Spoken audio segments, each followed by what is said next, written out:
Right, we're good. So last time, just to kind of recap, and of course, thank you to those of you who have been watching the videos, right, and coming up with little test prints like Manny. Really good example of just going for it, right, which is honestly half the battle. Is just, I don't know, taking a shot at it and see what you come up with, and of course, learning from it. But last time I talked a little bit about merging all of these things, right? And maybe cleaning up the drawings, maybe cleaning up the lines and things like that. However, one of the components that's definitely my favorite is shade and shadow, right? And to be fair, there's like 3 different ways that you can add shade and shadow, especially through Photoshop. Whether it be actually manipulating some of the previous shadow you already have, right? Such as, some of that tree information that we got from the previous image. And actually, let me go ahead and open up both of these. Open recent.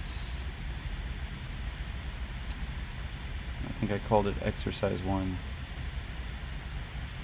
So even just for a recap, and especially of the assignment, because well, we don't want to get too far lost into the weeds. Man, how big is this file? Anyway, we'll give it a second. But I think it's always good to kind of review what was said last time, and to keep track on the assignment, right? So keep in mind what I am looking for on Friday is, of course, your first test print. It is everybody gets one 11 by 17, right? You don't get multiple. I've already had that question, but you need to be able to show 3 things, and it's up to you how you show those 3 things, such as the pedestrian, the sun, and the wind, right? Pretty simple things. And to be fair, I'm even allowing you to make up the information if you can't find it, right? You don't necessarily have to be correct with the arrows or anything like that. And, for longevity, this is really for your portfolio, right? So really what we're trying to do is, can we communicate things effectively and use these tools? And clearly I have frozen my Photoshop. So if you ever find yourself in this position, just right click on it, force quit, right? Open it again. Gotta love that for the Mac, but it happens, especially when you're screen recording. Let's try again. But also what's important is that we have and can sort of see both of those components in a weird way. We can both see what you did analog and what you used for that analog layer, and we can see what was digitally manipulated. Now, what's really hard about this is really the balance between those two. Very often, it is night and day. You can see the difference. It clashes a little bit here, it clashes a little bit there. And overall, it doesn't look exactly quite thought out, right? However, for instance, what I wanted to show today was that, you could really be very minimal about what you do digitally and can really make it pop. So again, what I wanted to cover today and briefly is the different ways that we can add shadow to our analog drawings. Yes, sir. You don't have a plan in Possibilities Design Studio, today? Okay, thank you very much. Of course. So, first things first, I just want to show, honestly, what I think is arguably the easiest way, and really nice and effective. And it's something I've kind of learned over time. In fact, I have a funny story about it. I took a painting class, right? For some of you guys who know me, I took a bunch of classes I didn't need. Painting 1 was definitely one of them, right? And she had us paint the night sky, and the first thing I did was get the black paint, and I just squeezed it on the thing, and I just covered the whole sky in black, and she said, throw that shit away, right? She goes, the sky is not black. And I was like, what do you mean? Of course the sky is black. Are you dumb, right? And I was sitting here arguing with my paint teacher, and it was at Northeast Lakeview, so it was a different school, but she goes, let's go outside right now. Let's go outside. Okay, let's go outside. And we looked at the sky, and I was like, oh crap, it's not black. It's actually this really dark, rich purple, and a little bit swirly, actually. There's a little bit of dark blues in there, but actually no black, right? There was no pitch black, right? In fact, if it was pitch black, probably be a bunch of stars lighting up the sky anyway. But it taught me a really huge lesson that when we use color, when we use actually these tools to communicate something, you better be sure that you're communicating reality and not a false sense of reality, right? I mean, we all drew sort of mushroom cloud trees, in kindergarten and elementary school and things like that. So what I've learned over time is to actually just go outside and go look at it, right? And in my case, shadows, are they black or are they not black? They're not, right? In fact, they're kind of like Leah's shirt, a really rich dark purple, and then of course, for the sake of Photoshop, just a little bit of transparency, right? Because, well, they're kind of this weird thing. It's really just the absence of light, right? And of course, changes a lot of different things. Now, in my case, I do want to show it kind of two different ways. So in the first case, at least the first method, fake it till you make it, right? In my case, I need to know a little bit of that information. For instance, say the building heights, the things that are actually going to cast shadows on this site plan. I don't have to go to the internet. You know, there's a certain few things. If you've looked at the maps, you can kind of tell which one's a 2-story building, which one's just a 1-story building. And like I said, no one's going to go in there and be like, you know, and really go to this drawing. What we're using it for is to, of course, communicate the three-dimensionality of these buildings and add a digital component. So for us, the way that I would do that is use my lasso tool. And I typically pick a perfect 45 direction. Why? Because, well, if I hold shift, it'll keep at actually a perfect direction and makes this process actually a lot easier, right? So for instance, I'm going to say it's about a 1-story building, and all 1-story buildings will be about this tall. Perfect. I'm going to just keep holding shift. I'm going to fake it till I make it. Assume that's a 45-degree angle there, about right there. Man, almost nailed it. Then I'm going to trace the perimeter of my building. If you double click, you can always close a selection. If you hold shift, you can even add to that same selection, right?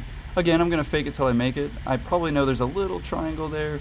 Can almost probably admit it, just because almost don't even need that, do you? That's probably a tinier little building right there, matched by maybe a slightly larger building there. As you can see, I'm just making a 45-45 situation based on the perimeter of those buildings. And really just kind of the knowledge that I've picked up by looking at the Google image, right? So we got that piece, we got that piece. This guy, he's definitely a little bit taller. And you'll notice I at least in my opinion, I like to do it all at once. That way the shadows are closely related to each other.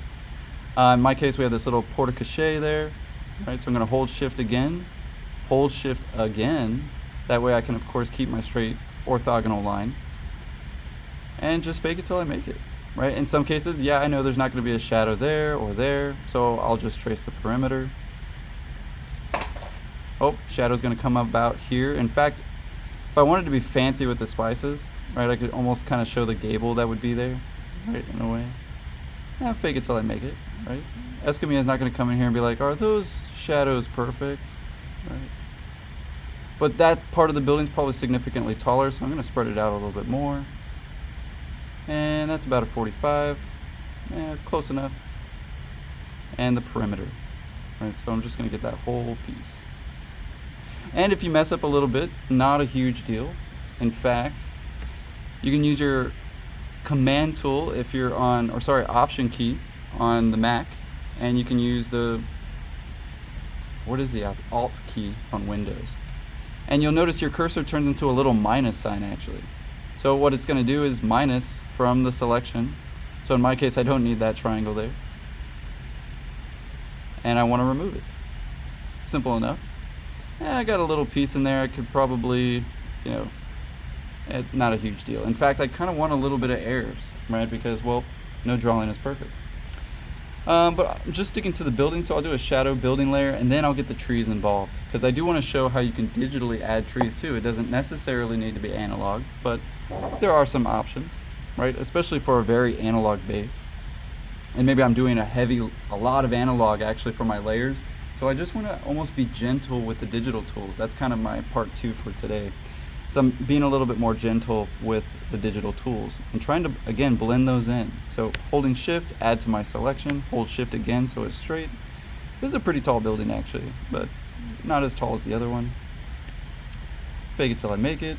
Again, as long as I keep those shadows in the same general area, right? Double click. Oh no, I accidentally lost my click. It's okay, press escape and you'll get that actually all back. That did not used to happen though. Maybe I want to add that little top component. Maybe, yeah, I do want to get fancy with the spices. So again, I can hold shift, right, and add to my selection. Maybe there's like these little bumps at the top. Oh, there we go. Again, just kind of faking it until I make it. I see that there's 4, so I'll add 4 of them. Notice how they're kind of still off in that 45 angle. Okay. Just to kind of keep a consistency. And the last one. Really just kind of guesstimating their heights as well. But again, it starts to get that point across. It starts to add that dimensionality. Now the fun part is, of course, making a layer, calling it shadow. No, I'm just kidding. Shadows. Let's be specific on the buildings, right? In my case, I like to brush them right in, so I'll hit the letter B as in beta or boy, right? Of course, I won't add that to my layer. But you'll get this sort of brush tool, and we can get into that a little bit more, but I usually go for a very light hardness. I just kind of want to brush it in. And what's nice about the brush tool on Photoshop is it sort of can add a layer at a time, right? It works kind of like a real brush. If I add more paint, of course, it's less opaque. But actually, there's many brushes. Just type in Photoshop brushes downloads for free. There's tons of brushes, ones that literally look like little smiley faces. However, we don't really need those. But yeah, I've seen some really good tools for grass, right? And people using digital pens to, of course, really make these really nice analog/digital grasses. Anyway, I digress. For our case, we just need the color. So I'm going to double click on that color, and just like Leah's shirt, a very dark, rich purple. And again, I never want to choose that perfect black, because again, the sky isn't perfectly black. The shadows aren't perfectly black. And if you go outside, you realize the closest thing to black is usually the windows, right? Because they don't receive a reflection, right? Well, sometimes there's a hardcore reflection. It's sunny outside. We'll get to that when we get into doing this. We're going to eventually do elevations in Photoshop completely. So anyway, we'll need a dark, rich color, and I want to say a little bit darker because I'm going to make it transparent. So I'm going to lose a lot of that color value. And quite simply, I'm just going to go across the entire page and brush that in. You'll notice it's not at a very tough hardness, and it's because actually my drawing is in black and white. I can kind of just tell. So I'm going to undo that real quick. I'm going to click on my background image, and I'm going to change my image adjustments, right? Or sorry, my mode. And as you can see right now, it says it's in color, but I'm going to switch to 16-bit. And I'm going to raster, of course, my background layer, if I can. Just because I know some of those tools will actually having to come up a little bit better. Woo. Let's try that again on this layer. Well, let's try a little bit more hardness. Yeah, it's definitely working, but not the way that I hoped. In fact, it's starting, I don't know, it just looks gray to me. So let's figure out what's going on there.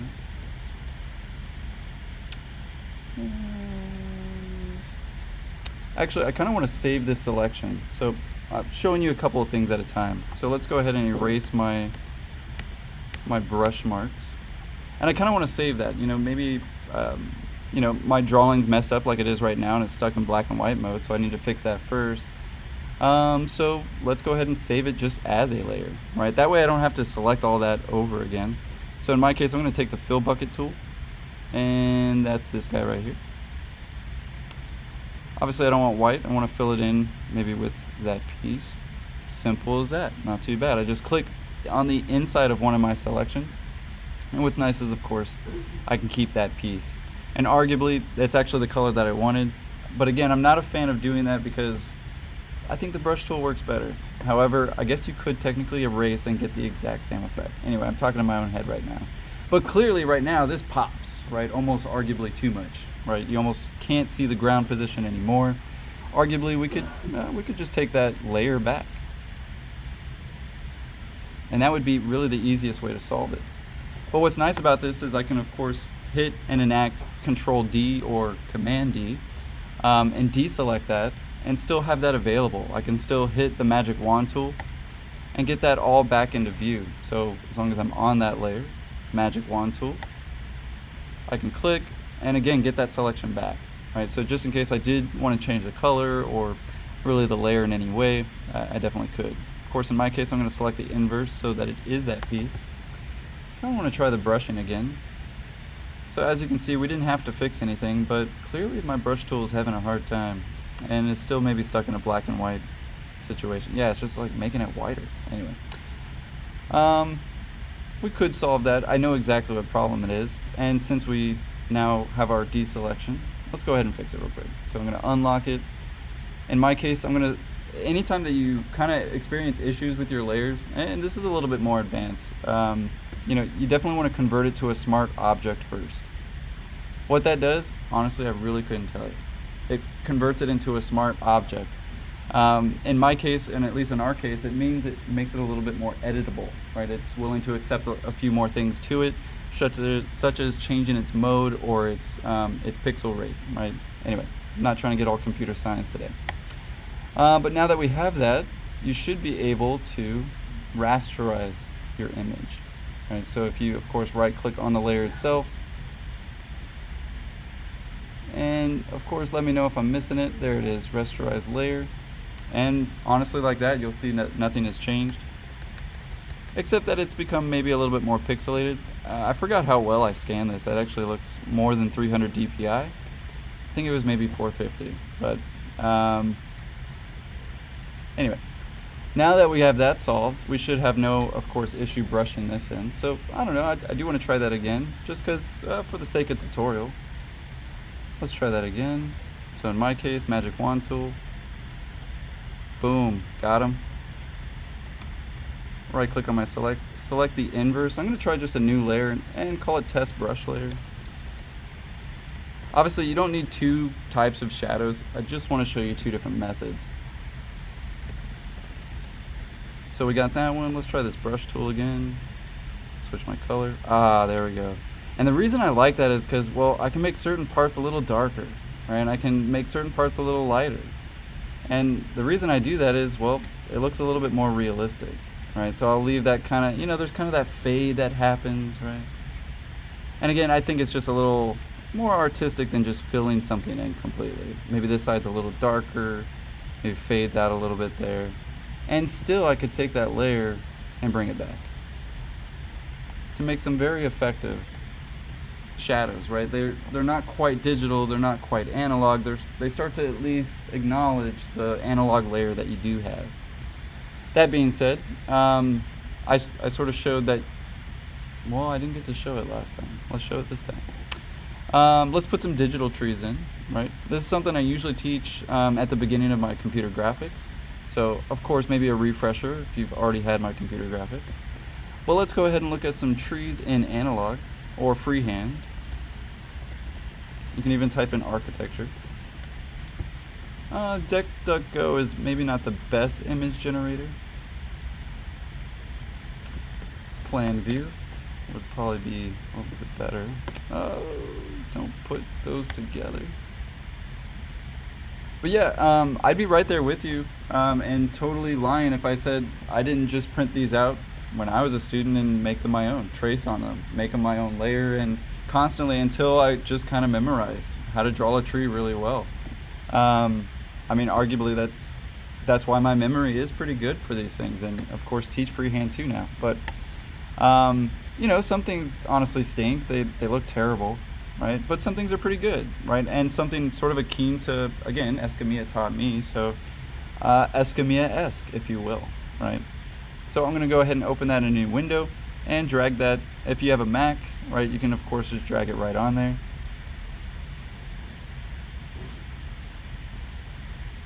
Sweet. It's super duper tiny, but okay, at least for today's tutorial. So I'm going to take that piece, make it my own.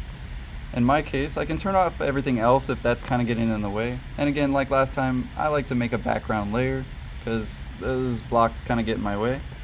So a white background. And of course, I would just use the fill-in tool and make sure that I have white selected, not off-white.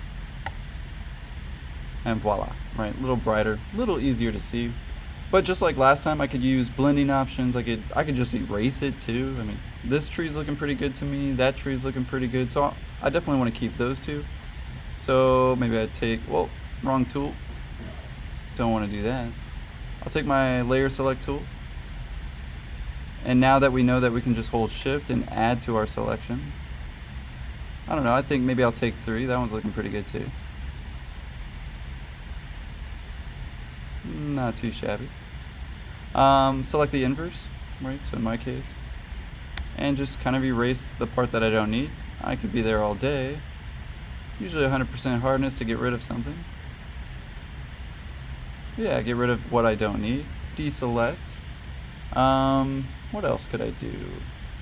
Make that blend a little bit better. I could use blending options. I could use magic wand tool. It's really up to you. I kind of like this ability, that little gray in there, in fact, because I can change that to the color green. So something I didn't get to do last time. So maybe let's get the outside gone first. Sweet. And something I maybe haven't ever gone over with the magic wand tool is that it has a tolerance to it. So for instance, if I increase that tolerance, it'll refine to the amount of pixels, right? So if I put 1 tolerance, it'll try to find the 1 closest pixel. If I put the number 32 in there, it's going to find the closest 32 colors, right? At least that's what it means by tolerance.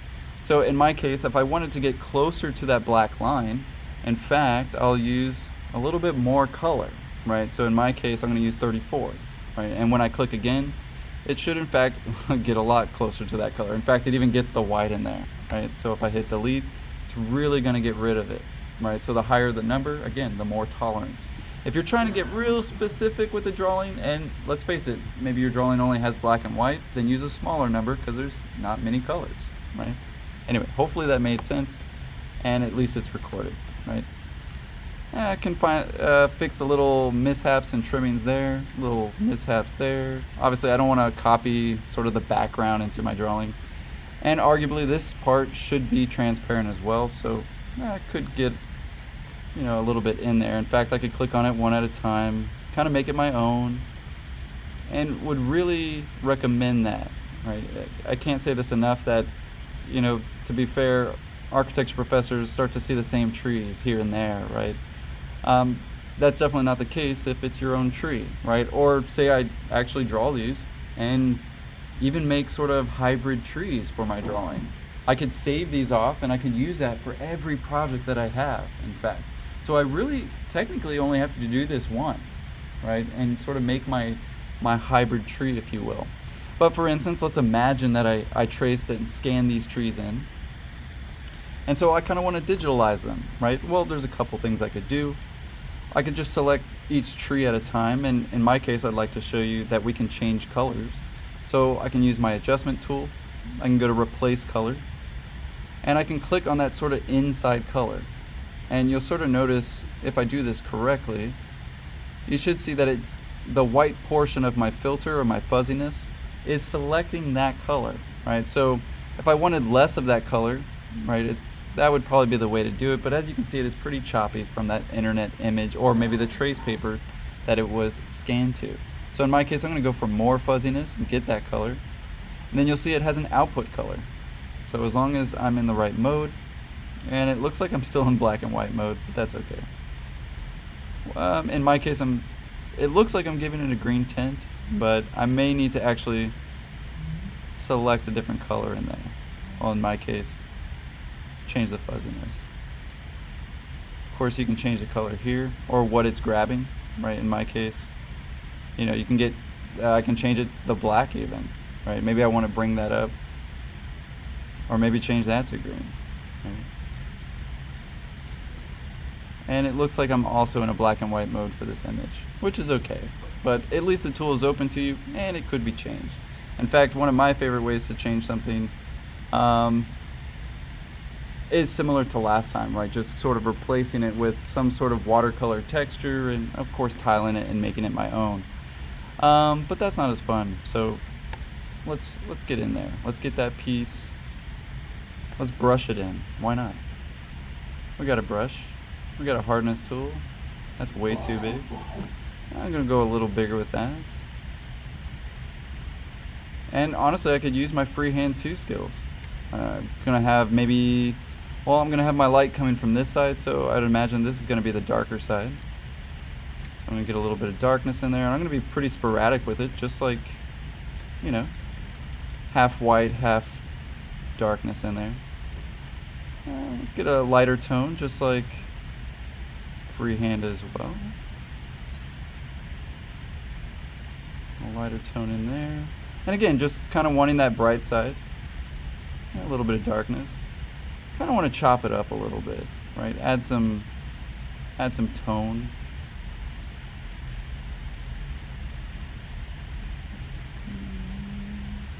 I like dark trees for sure. Usually the little holes in the spot, they're sort of casting their own shadows and things like that, so definitely want to get those into play. But the more sporadic the better. Usually little details can go a long way. So again, you'll see that I kind of use a big fuzzy, a medium, and then something a little bit more harder. Generally, I don't know, it'd be kind of half analog, at least in my fictitious situation. Alright, so that's looking pretty good. Let's go ahead and take that into the drawing, and we'll probably just keep those. I mean, why not? We could cut and paste them. So for instance, I can take any selection. I can Command X for cutting, and Command V and paste it as a new layer. In fact, I'll even call it Tree 2 and Tree 1. I want to take that same layer. We'll hide this one just so it's not confusing. Again, do the same thing. So again, so I can get some of my trees, I mean, because nobody wants to do one tree at a time. I mean, can you imagine scanning all your stuff one at a time? No, you get these really big drawings of everything you've done, and then you're like, you scan the whole thing, and in Photoshop, you're like, oh, I'll keep that one, I'll keep this one, and keep that one, right? So I don't have to waste a whole lot of time scanning and things like that. But yeah, Command X for cut, and Command V for paste. And when you automatically paste something, it brings it in as a new layer. So again, Tree 3, and so on and so forth. All right, so now we got all of our trees. We can bring some stuff back in and start to manipulate those a little bit. And again, there's kind of this quasi-digital, quasi-analog character to it. Again, what we're trying to kind of go for, right, is, wow, it's printed, right? It's not actually drawn on the paper. And there's definitely some more tips and tricks to that. Anyway, Command T for transform. As you can see, I got a lot more in my drawing, so I might need to erase some stuff. That's okay. Can't really see it, so usually I kind of just erase around the tree, and it usually gets rid of the things that it was accidentally getting. So I'll do Command T, and clearly I got rid of it. I'll size them up a little bit, move them around, probably put them on those dots. We'll get a few of those, so I'll copy and paste them. And very often I like to change the size of them, otherwise somebody really starts to put together that they're the same, or rotate them a little bit more. I don't want to accidentally rotate it this way because of the shadow. I could do that and then just sort of flip it, not a big deal, right? So at least it doesn't look the same, even though to us we all of course know that it is the same. But again, the more variation that you give it, the less likely somebody is able to put those together, at least in that first 15 seconds.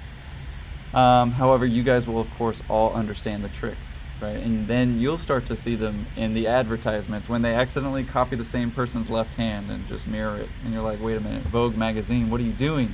You're messing with me. This is all Photoshop, right? And of course it is. Let's get some more trees in there though. Some variety, if you will. So I need to click on that layer to enact it. That's okay.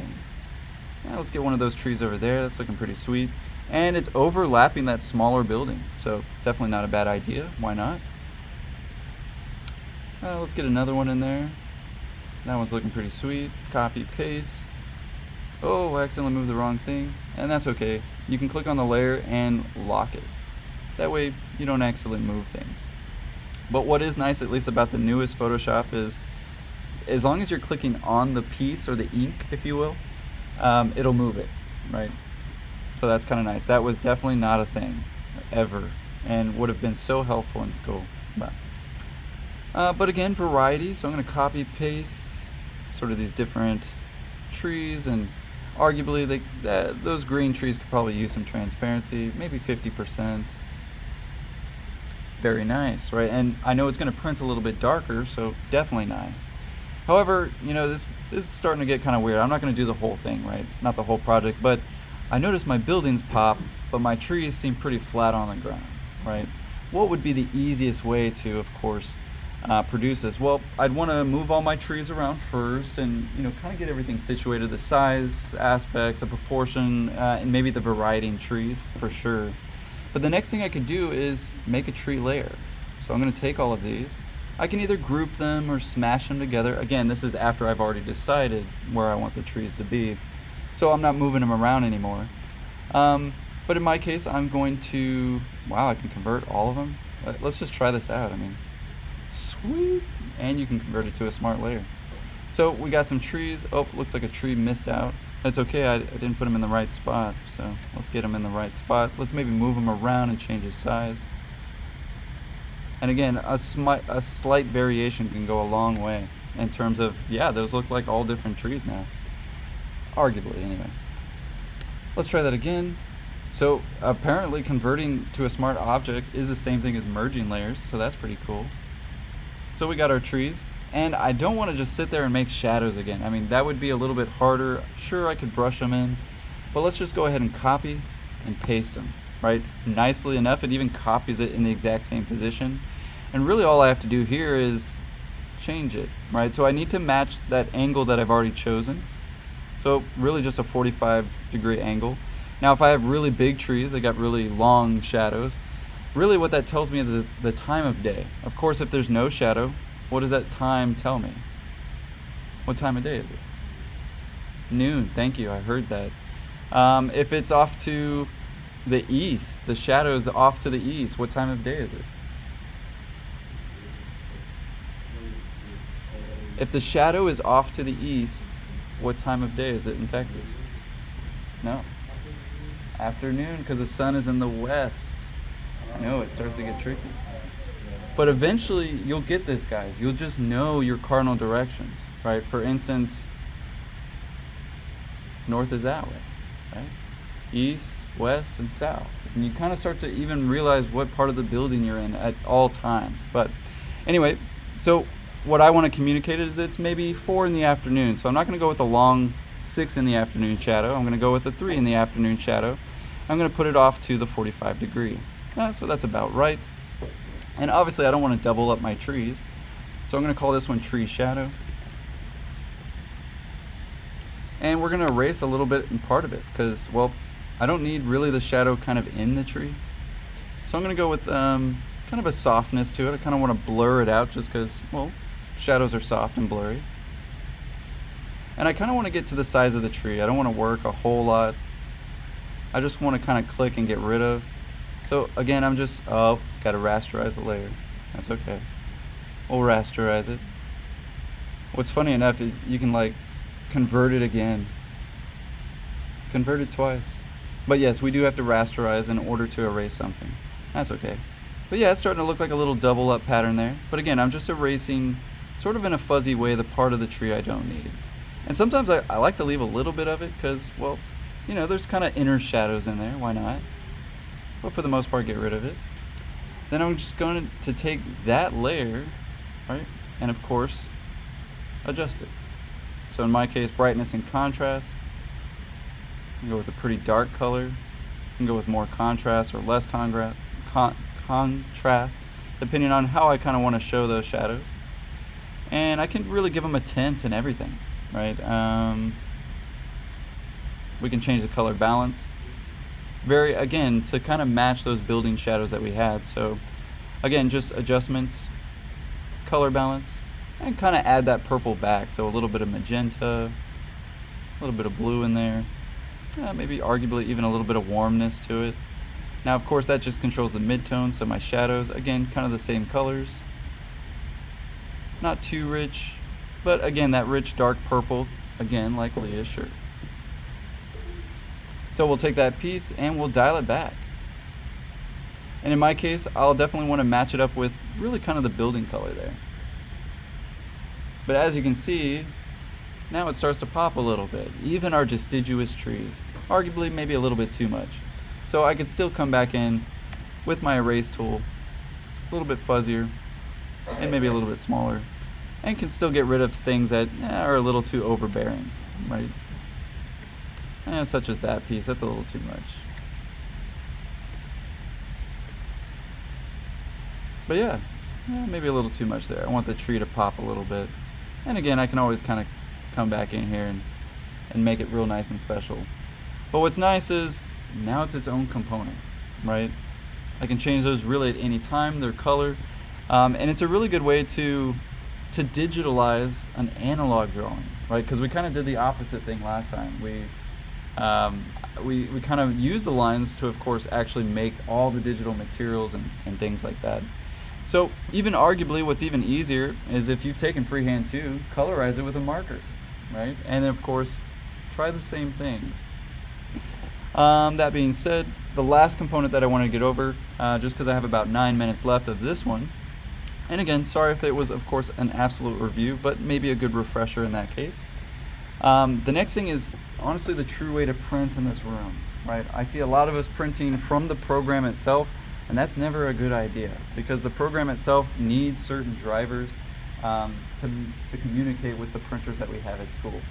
Really what you need to do, and again, what's nice about Photoshop is it saves in PDFs now, is we need to create a PDF, right? Not a JPEG. And yes, I remember the days of CAC and the large printer, and it needed a JPEG. It wouldn't print PDFs, and luckily those days are over. So we'll eventually talk about large scale prints as well. But from here, we need to save it as a high quality PDF.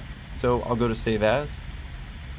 And again, this might be a refresher, but definitely needed. Instead of a Photoshop file, you should have more than this, but in my case, it's already there. I guess it's one of my defaults. You'll find Photoshop PDF, and I gotta tell you, what a feature. We're gonna go ahead and pick a location where we can find it, save, and it should bring up some options. In my case, it's saying, hey, you've got some lines outside of the paper. That's okay for the sake of what we're doing today. Now, in my case, this might be really important actually coming up soon. In fact, at week 9, we're going to ask you to start putting your portfolio together. You're going to start taking all your imagery from D1 and D2, and arguably even the projects that you've already done in D3. And we're going to start to compile them, right? Now, most of the requirements for those schools that we transfer to, they want a portfolio the size of 25 megabytes. So how in the world do I even get one of my images that is 25 megabytes in my portfolio? You better believe I'm going to pick the smallest file size, right, for that photo or that PDF that I want to link into my portfolio. However, at least for today and at least for Friday, I want a high quality print. I think it's fairly obvious that obviously these presets are in your best favor. We want to select high quality print.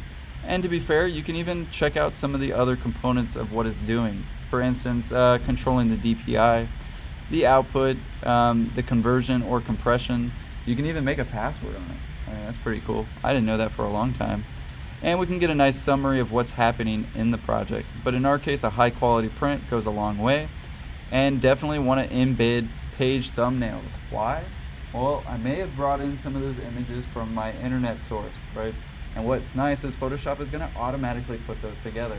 Guess what it's not going to do if you print from Photoshop? That, right? It's not going to compress these images that of course you need.